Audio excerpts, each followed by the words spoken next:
In today's show, the Blazers get Jerami Grant from the Detroit Pistons. And guess what? They're not done. Welcome to Locked On Blazers. Let's get into it. You are Locked On Trailblazers, your daily Portland Trailblazers podcast. Part of the Locked On Podcast Network. Your team every day.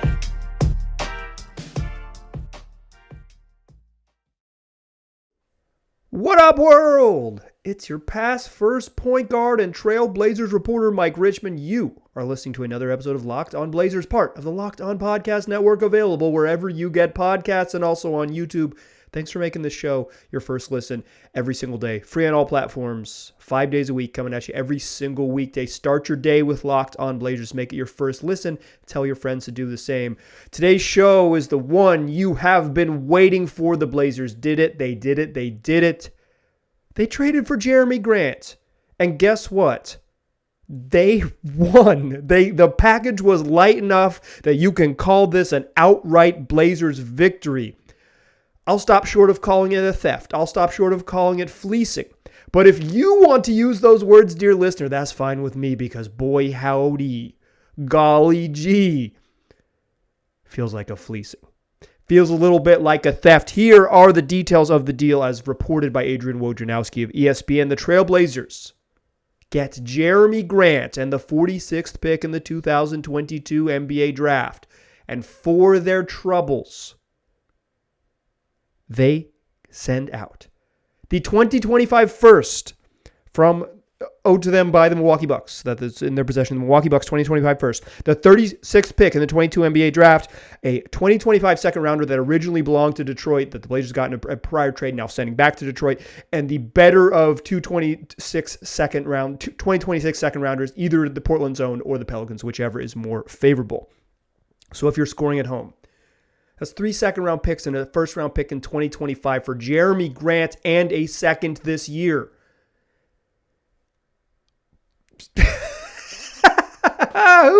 Who would have guessed that this is how it would have gone down? Quite frankly, I thought it was always kind of overstated. There was a lot of speculation the Blazers were going to trade 7 for Jerami Grant. And I said on the show, but I thought a bunch I said on the show that I thought it was kind of nonsense. Not that I didn't think the Blazers had no chance of doing it, but just like in general, I thought it was very unlikely to happen for a variety of reasons. One, because it's just too much of an overpay, and the Blazers there would be a sort of a fallback thing for them. But there was so much reporting out there that what Detroit was asking for was a young player and a lottery type or early first half of the first round type pick. That's when many of you said, like, here I'm wheeling and dealing in the trade machine, and I got the Blazers the 17th pick, and what if I send that to Detroit for Jerami Grant? And I responded to many of you via email that was like, hey, based on the reported information we have out there, I don't think Detroit's going to say yes to this. And then here we are, a 2025 first from Milwaukee, 2 second rounders in 2025 and 2026, and a swapping 10 picks in the 2022 draft, back from 36 to 46. Why did Detroit do this? Let's start there, and then we'll talk all Blazer stuff and what Jerami Grant brings to the table. We will get to all of it. But why would Detroit do this? Really good reporting from James Edwards of The Athletic, who reported that this was the best offer that Detroit received. And the reporting from James Edwards doesn't suggest that this was the best deal discussed, but this was the best on the table, can you take it offer that Detroit received. And according to Edwards, that includes back at the trade deadline. James is a really good beat reporter. Strong recommend to read his stuff at The Athletic. One of the best beat reporters in the country, quite frankly. At the trade deadline, it was reported by Mark Stein of Mark Stein Substack, longtime veteran NBA reporter Mark Stein, reported that that the Blazers and Pistons had discussed a deal centered around Josh Hart and a first-round pick. But according to the reporting today, it kind of seems like that was the asking price from Detroit, and Portland balked and it never got anywhere. That's why Detroit still had Jerami Grant at the trade deadline. Now you get here, and there was, the reporting all summer was like, it started with Shams Charania saying, oh, the Blazers, if they get this other pick from the Pelicans, they're going to trade it for Jerami Grant. But that other pick was going to be like the 9th pick in the NBA draft. That would have been more okay because of what the assets the Blazers had, but still a pretty big win for the Pistons. Like, Jerami Grant is entering the final year of his contract and is extension eligible, and he's like a very good but non-all-star level player. And typically those type of players at his age, 28, don't get swapped for top 10 picks. It's just usually not the going rate. But this is the other direction. The Blazers did indeed trade the pick they got from the Pelicans trade the pick from the CJ trade. They did indeed trade 2 of the picks they got from the CJ trade for Jerami Grant, just not the ones we thought. I thought the 7 was always, 7 for Grant was always too much of an asking price, too high of an asking price, and this 2025 and some seconds package seemed like too low of an asking price based on the reported information that was out there. I thought it would be somewhere in the middle, right? Like, I thought that the Pistons would eventually settle on something like, oh, we'll take the 22nd pick in this draft and a future first, and that'll be it. And that'll be the price that you end up for Grant, like something akin to what Christian Wood got, right? What the Rockets got for Christian Wood, which was 4 expiring contracts and the 26th pick in the draft. I thought that would be something similar to the package. The 2025 pick from the Bucks might end up being valuable. I doubt it, but Giannis Antetokounmpo's contract runs out at the end of the 24 season. Whether he's back or not, or just because of how quickly time passes, what multiple summers, 3 summers from now, a team will look like. Sure, like this, the Bucks pick could be valuable, but it's a long ways away. And the second rounders are they're always shots in the dark. I will say 36 is something like a late first rounder. Like, it's 6 picks in the second round. It's something like a late first rounder. So you could say they valued that, but the Pistons gave up 46 to get there. So the Blazers really didn't give, it's not a ton lost there. This is a great trade for the Blazers. Let's just put it out there. The logic from the Pistons is this was the best trade that was on the table. They clear a whole bunch of cap space. They take back literally zero money. They now have the most cap space of any team in the league. They can pursue Miles Bridges. They can pursue DeAndre Ayton. They can probably the most, if they don't sign DeAndre Ayton, because I think he'd be the most appealing part to add to their team. But if that doesn't work out with a sign and trade with the Suns, if for whatever reason they can't make it happen, then part 2 for the Pistons of this would be to be able to absorb some bad contracts and take on future first. It gives them a flexibility to go after free agents. If they strike out in free agents, be a trade partner for teams that are, because so few teams have cap space this summer, teams that want to unload money, right? Like teams like one of the tenants in Staples Center that has a very expensive point guard. You take on that money, you take on a contract, you take on a bad contract and you get some first round picks out of it. I'm not suggesting that's going to happen, but it gives them an opportunity to do that. Gives them flexibility. They're in the beginning of a rebuild. That gives them, they can be competitive quickly if they want to spend their cap space, or they can be patient and keep acquiring more assets. You could pitch me on this being okay from the Pistons side, and I get it. This is just a straight up win on the Blazers side. A couple things. Straight up win. And we'll talk all about that. Second segment, we'll talk all about what Jerami Grant brings. The contract stuff with Grant, though. He's entering the final year of his contract, and the Blazers were able to absorb him into this trade using the traded player exception that they created during the CJ McCollum trade to New Orleans Pelicans. So that means that the Blazers effectively, the transitive property of trades doesn't really work, but they effectively traded CJ McCollum for Josh Hart, or CJ McCollum for Josh Hart and Jerami Grant. I flipped out a second round pick in there to make it happen. CJ McCollum, Larry Nance for Josh Hart and Jerami Grant, and a second rounder seems like good business. You would be much more excited at the trade deadline if that is how it had gone down. Again, transitive property of trades doesn't exactly work, but the return that the traded player exception that they got from the McCollum trade, the 2025 Milwaukee pick that they got from the McCollum trade, the extra second rounder they got from the Pelicans in that trade, it worked out. It certainly worked out for them. They're in a good spot. So they were able to absorb Jerami Grant. He just fits just inside of that traded player exception. They no longer have that as a tool. And Grant enters the final year of his contract this season. He is this summer, once the trade goes through, extension. It hasn't been announced by either team, but it's done deal, but not official. Once it goes through, once it is indeed official, the Blazers will Grant will be eligible for a 4-year and up to $112 million extension. I would bet a great deal of money on Jerami Grant getting a fat extension from the Blazers. I would bet a great deal of money on Jerami Grant getting something like $100 million from the Blazers. That will change the way we talk about this deal and the way we talk about Grant and all those things. Like that will be different. But if the cost of adding Grant to the lineup is a 2025 first-round pick, a couple second-rounders, and moving 10 spots back in the draft, sometimes that's just the price of doing business that you have to offer him a big contract extension. You can argue about sort of the merits of that when it happens, but this trade on its face is a wonderful deal for the Blazers. They add the wing, the forward, that they've desperately, and I'll say it one more time for you, desperately needed. So what does Jerami Grant bring to the table? What does a Jerami Grant get you? Where does he fit with the Blazers and what does he bring to the table? That's what I want to talk about in the second segment. But before we do that, I want to tell you about Arcade 1-Up. Do you want to win have you played NBA Jam in the past? Well, they're giving away an NBA Jam machine. They're giving you one that you could have into your home. And all you got to do to get it is go to arcade1up.com. That's arcade1up.com/lockedon. arcade1up.com/lockedon, because they are bringing back NBA Jam, the classic video game, a console you bring into your house, and it's even better. It's the Shaq Edition machine. If you are roughly my age, you love NBA Jam. It's really one of the great sports games of all time, and this is a chance to bring it into your home.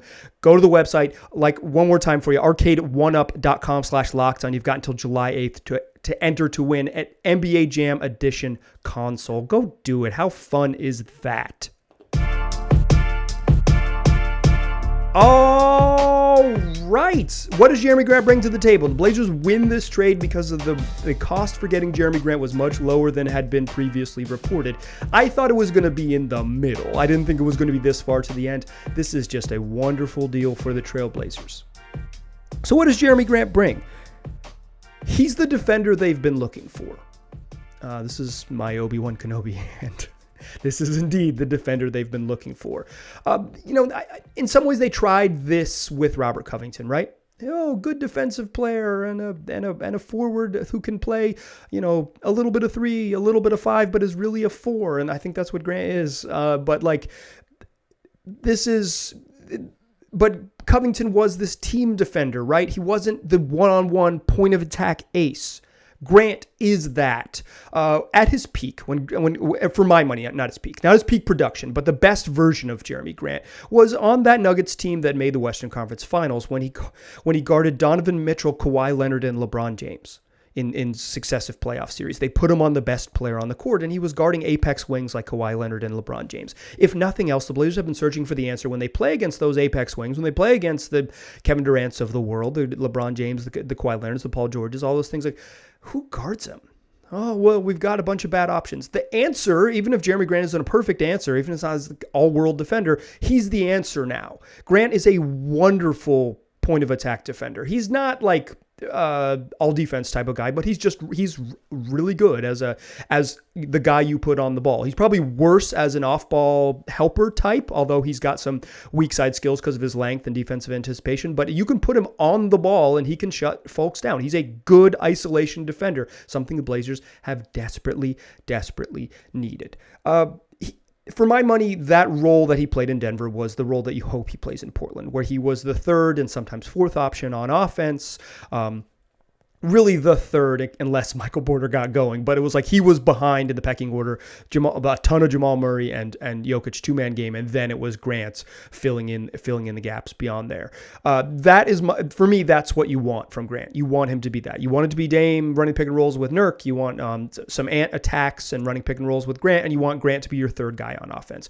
Because when he was a low usage guy, he was a really efficient shooter. Over the last 4 years and the 2 years prior to joining the Detroit Pistons with OKC and Denver, forgetting the Nuggets name after I just talked about him, but the OKC and Denver, he shot 40 and then 39% from 3 and played that really high level defense. Then he went to Detroit. This is what he wanted to do. He got his big contract. He was able to spread his wings, reportedly turned down basically similar money in Denver to go with a bigger role and be the guy with the Pistons. And being the guy with the Pistons meant he was a really high usage guy, and his efficiency suffered a little bit, but not crazy. Over 2 seasons in Detroit, he shot 35.8% from 3 on 6 attempts per game. His assist numbers went to all-time high, but he just had the ball in his hands way more. Like his assist to usage numbers, according to Clean the Glass, were some of the lowest in the league, although his just sort of raw assist numbers absolutely skyrocketed. He just had the ball in his hands more. He got to do more stuff.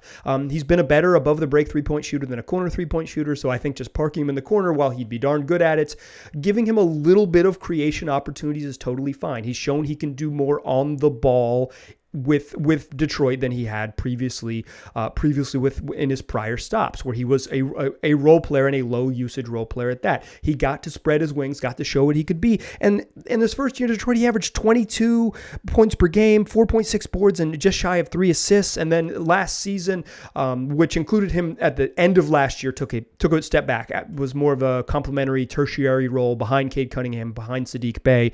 Averaged at the end of the season by the end of the season, his last season's averages 19.2 points, 4.1 boards, and 2.4 assists. He was injured, missed a bunch of time. They kind of turned the keys over to Saddiq Bey and Cade Cunningham, and when Grant came back, he wasn't the guy anymore, and he was pretty comfortable in that role and looked better in that role than he had prior to that.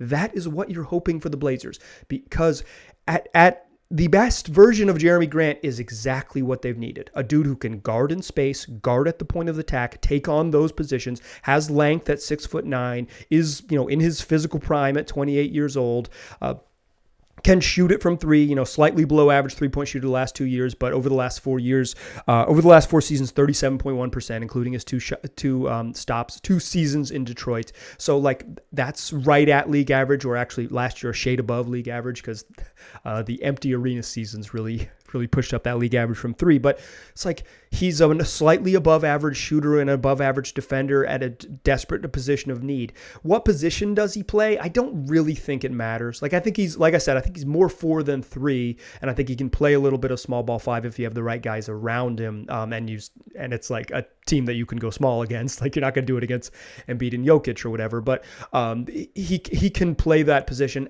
I don't really think there's an important distinction between him playing 4 versus him playing 3. I would think 2 things. He's not a great playmaker. He's not a great playmaker, so you want other playmakers around him, whatever position they play. But he's also just not a great rebounder. He's been a low, his rebound rate is really low, both on both sides of the ball, offensive and defensive rebounding. So you really playing him at 4 without another elite rebounder or could be problematic for a team that also employs Dame and Ant. That's tough. But I will say this, as we stand here today, you can pencil Jerami Grant in at starting at whatever forward spot you want. Probably plug him in at the 4, because they don't have any 4s really on the roster. Plug him in at the 4, and the Blazers look like a team that is already, right now, going to compete for a playoff spot pretty handily, and they're not done. In this, they get Grant, solid defender, solid shooter, the 3-and-D forward that they've desperately needed. A guy who's shown that he can be more than that, averaging close to 20 points per game, over 20 and then just shy of 20 the last 2 years. Shows he can be more than that. The best version of Jerami Grant probably averages 15 and 3-and-3 in Portland, but plays great defense even with those the worst box score numbers, right? Occasionally explodes for 36, but mostly scores, between 12 and 17 points and just gets it done every night as that, 15 to 17 point per game scorer and a really good defensive player. But they didn't trade their biggest trade chip, and they are on the hunt for more. Specifically, OG Anunoby from the Toronto Raptors. According to Chris Haynes of Yahoo Sports, the Blazers are still pursuing OG Anunoby. For real. Joe Cronin, in his second round of team building, after tearing this thing down, has already swung a trade for the exact type of forward they've needed without giving up his best asset, and the Blazers are still on the pursuit for perhaps the ideal forward pairing next to Grant you could possibly ask for. let's talk about OG Anunoby in the third segment to close the show. Join me, will you? Still a pass first point guard, still Mike Richmond. You are still listening to Locked On Blazers, and the Blazers are not done. They are armed with the 7th pick in the NBA draft and a chance to upgrade the roster. And according to Chris Haynes of Yahoo Sports, are still actively pursuing OG Anunoby. Let's be clear: the Blazers are pursuing OG Anunoby is not new news. Bleacher Report's Jake Fisher has been on this all week that Portland's number one target has been OG Anunoby. But let me take you behind the bit a little bit. I was going to do a rumor roundup today and mock draft stuff. The Blazers mock drafts, I'm going to run through these in 40 seconds and we'll call it done. Yahoo's Kristen Peak has him taken Ben Mathurin. CBS Matt Norlander has him taken AJ Griffin. The Ringer's Kevin O'Connor has him taken Shaedon Sharpe. Jonathan Gavoni at ESPN has Dyson Daniels. The Athletics, Sam Vecini has Dyson Daniels. The Athletics, John Hollinger has Shaedon Sharpe. At USA Today, Brian Kalbrowski has the Blazers taken Jeremy Sohan. At Bleacher Report, Shaedon Sharpe, according to Jonathan Wasserman, and that's SI from Jeremy Woo, Dyson Daniels. Consensus seems like to be Dyson Daniels. Maybe it'll be Dyson Daniels. If it is, we'll talk about it so much in the post-draft show tomorrow. But the Blazers want to trade this 7th pick for OG Anunoby. It has been reported so much that that's been their number one target by multiple sources. Mark Stein, Jake Fisher, a bunch. Jake Fisher's been on this. And then today, Chris Haynes. But Haynes is he is a Dame whisperer. He's been super, super plugged into Dame's camp and Dame's people. Chris Haynes would not have dropped this with the timing he dropped it if it wasn't close or at least real. Real traction there.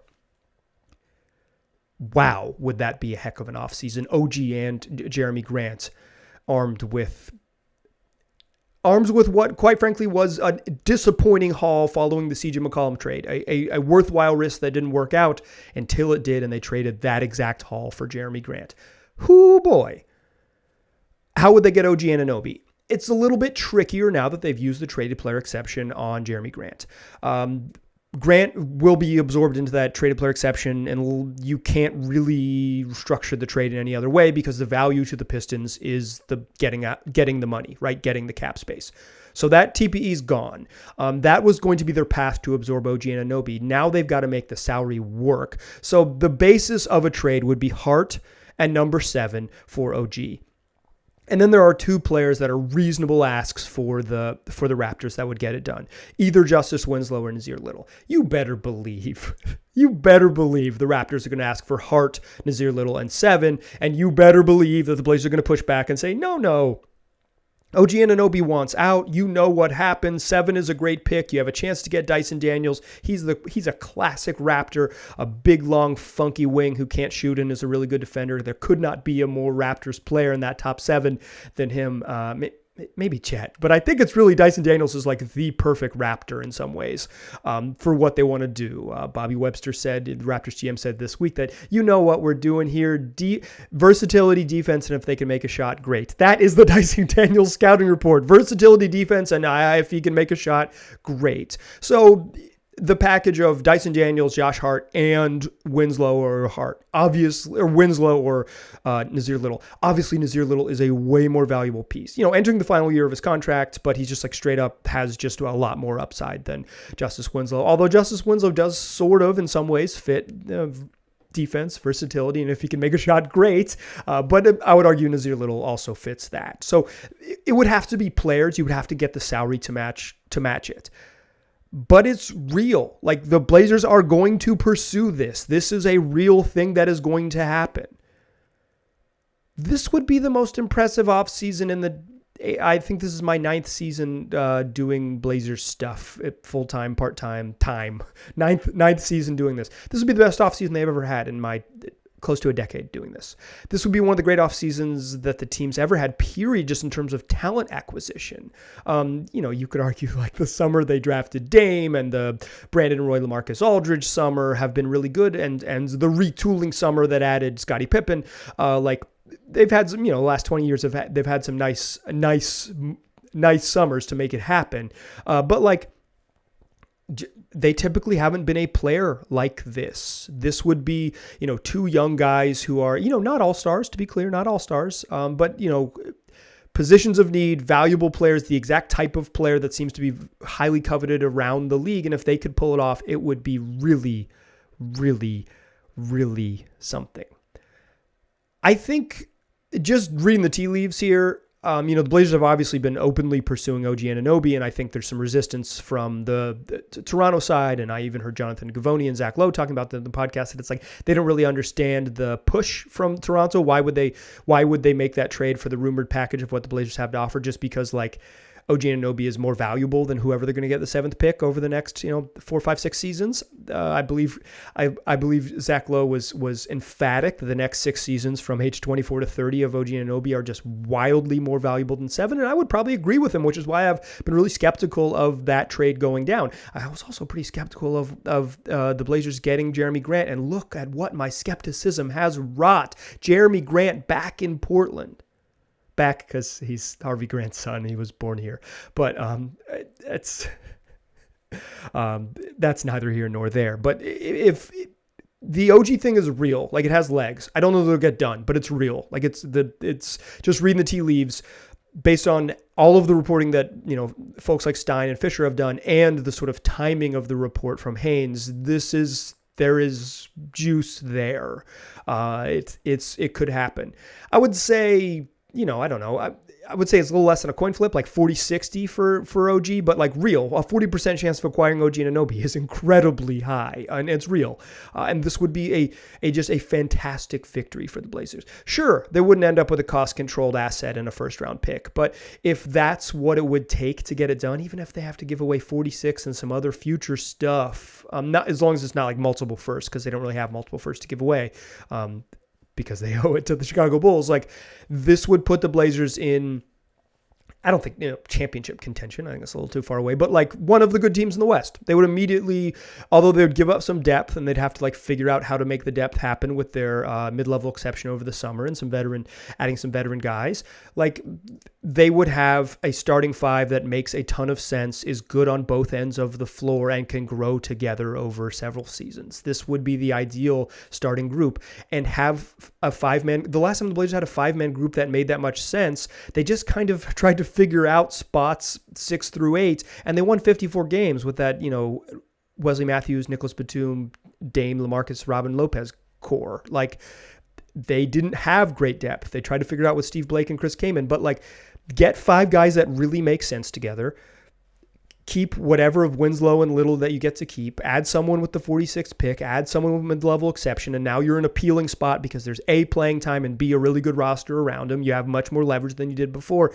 You've had a really good summer. The Blazers, with this trade for Jerami Grant, set themselves up to be real players. Real players. And if they get OG, I think we just throw a party. Tomorrow's podcast will just be a party. It'll just be one of the great celebrations of our time, because it will be a truly impressive 48-hour stretch for Joe Cronin, who, I will remind you, took a lot of heat from Blazer fans. And I am not one of those to be hey, Cronin's I'm not gonna be caping for a team executive. That is not, I do not care. But he took a lot of heat, and step 2 of the process looks pretty darn impressive.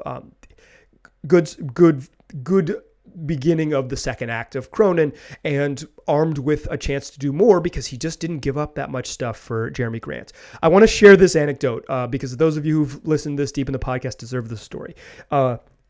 So I'm not a big breaking news guy. I don't see that as my role, and I quite frankly don't pursue it. But I was talking to someone who works in an agency connected to the league in one of the agencies, and this person told me that they thought that the Grant to Portland stuff was dead, and this was earlier this week. This was Monday morning, and I was like, yeah, that makes sense to me. Didn't mention it on the show, whatever. Just chatting with someone. They tell me that someone who was plugged in tells me that the Jerami Grant to Portland stuff is dead on Monday. Cool. Got it. Great.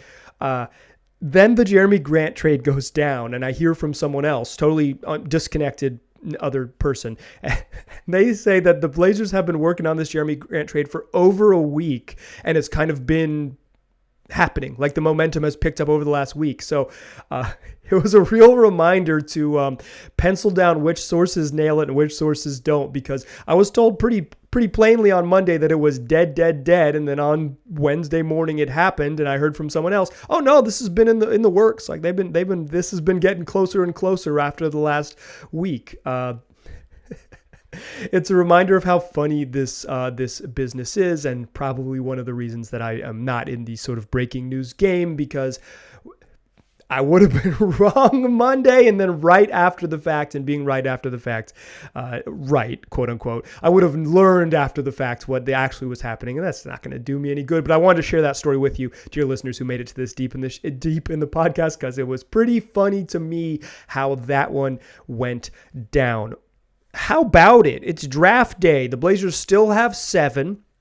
They have a chance to pursue OG Anunoby.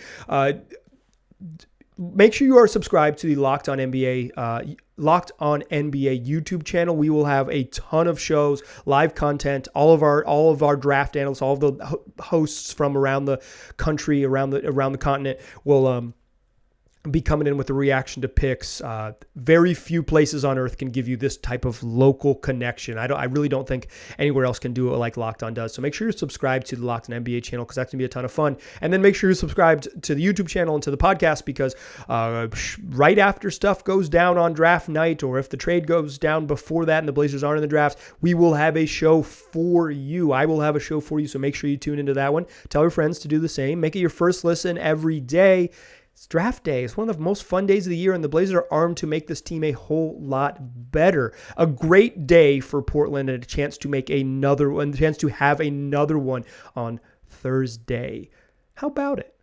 A lot of fun. I appreciate you listening. I'll talk to you soon.